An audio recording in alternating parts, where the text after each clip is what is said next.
We're going to be talking about the power of focus. See, focus is what brings things into the physical world, right? Everything already exists in the spiritual or the energetic realm. And when you focus on something, it now, through time, brings it into physicality. This is why whatever you're paying attention to, you're giving energy to. It's very essential that you're giving your attention to the right things that you want to manifest. So, the power of focus and transmutation. Everything is energy and all exists within you. And all these energies within you can be interpreted as emotions. But essentially it's all pure energy or energy in motion. Because your emotions are what drive your action. And these energies are essentially under your command when you direct it accordingly. When you just stop labeling it as good or bad or the case may be, you leave out the label of what society over yourself defined it as. Now you can transmute it accordingly to your intent. So seeing it beyond good and bad, it just subjugates these emotions by labeling them. And you by you not utilizing it or you not harnessing this energy and conquering it, what you're doing is you're bottling up and you're suppressing it. And anything that wants to be suppressed, it's eventually going to release. So instead just see it as pure energy that's under your command. And once you do this, now you can transform these quote unquote negative emotions into light, such as lust, fear, hate, regret, jealousy, and anger. All these particular emotions have a positive aspect to them. For fear, it's courage. For hate, it's love. For anger, it's more of acceptance. So on and so forth. Once you understand where these emotions from within you are coming from, now it can be transmuted. Now you can teach you from not only what the source is, but also how you can utilize it accordingly. Because if you're getting these particular emotions from maybe watching a video or meeting a certain person, whatever the case may be, and you realize you're always getting this particular emotion, there's always a source to it. And once you understand its source, now it transmutes into a higher frequency. And this is where meditation comes in, self-reflection, introspection, journaling. Just going within and really seeing yourself clearly so you can have proper accordance with these particular energies. So once you see it to its root, now you can have compassion, now you can have love, now you can have understanding from seeing it at its source. And it's only till then that you can transmute it. Until you can let it reach your heart space and see it from your heart, you cannot transmute it, because you will always have it harvesting in a lower emotion because you haven't brought that situation to light. This is why things like self-reflection, introspection is very important. And you see, transmutation comes when you first process it accordingly and see it from the heart space. Because the heart is a linchpin for you to reach things to a higher level. It's like a transformer in many ways. So this releases the power it had over you. Once you see it, now releases all the power it had over you, because now it's no longer hidden. You can see it for what it is. For essentially, it was all an illusion. It was all a misinterpretation. And this aspect alone will transmute most of these emotions into light. And like I say, transmutation from the darkness or the hidden aspects into light, because now you can see it. You see it clearly at its source. And this will bring more self-love, more appreciation for everything you went through. You see, a lot of that stuff that you went through in your life, it's gonna it could tamper with your self-love when you don't understand everything that you went through was there to make you better. It was all to bring you to where you are right now. Because if you didn't go through these experiences, you wouldn't have the strength that you do right now to go to where you're going.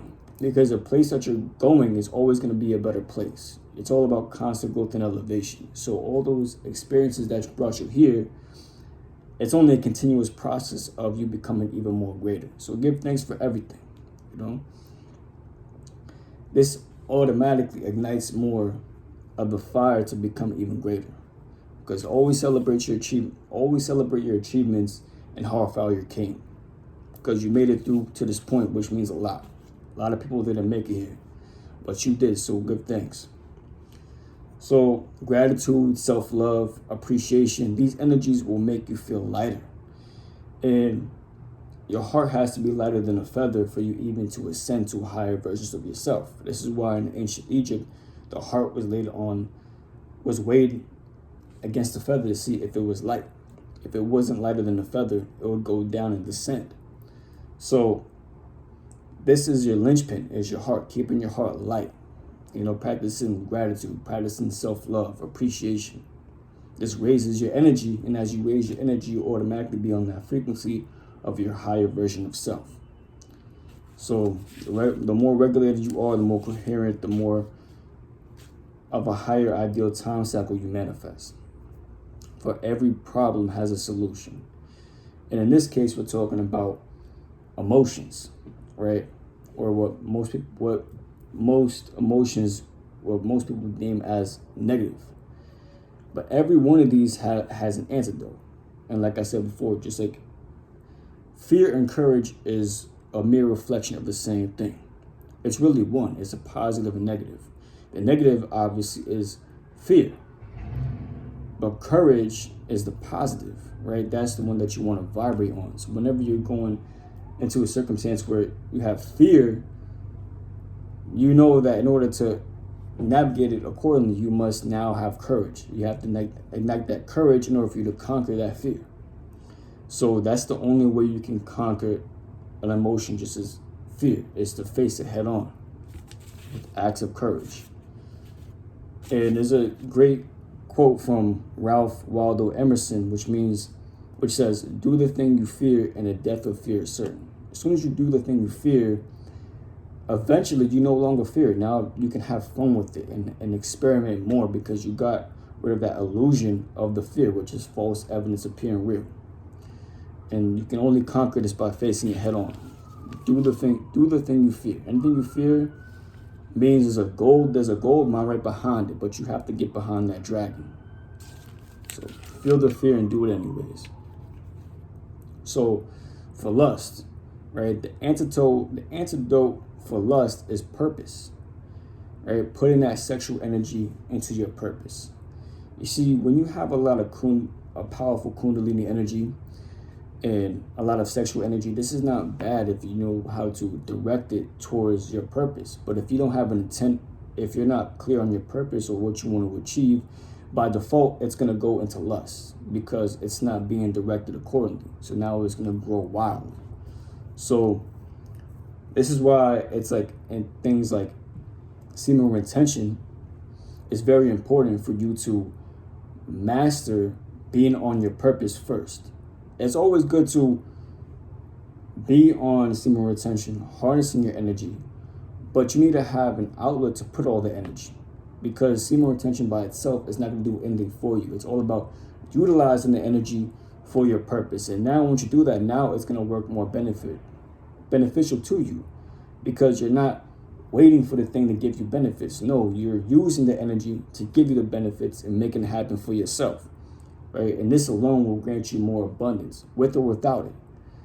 But this energy needs to be directed towards your purpose, building your vision, your empire. Because if you're not building your empire, if you're not building your vision, by default, you're building somebody else's vision. So it's either one of the same. It's either you work for yourself in terms of building your own purpose, or you become a battery for somebody else. There's really no in between, essentially. So, like I said, lust is not the problem. It's the misdirection of your sexual energy that causes the void which gives birth to lust. It's essentially the void that creates the lust, because you don't have a direction to put it. So by default, it has to go there. So all these energies is good if you can direct it accordingly. So now you don't have the lust, because you're too busy on your purpose. You're too busy building your own kingdom.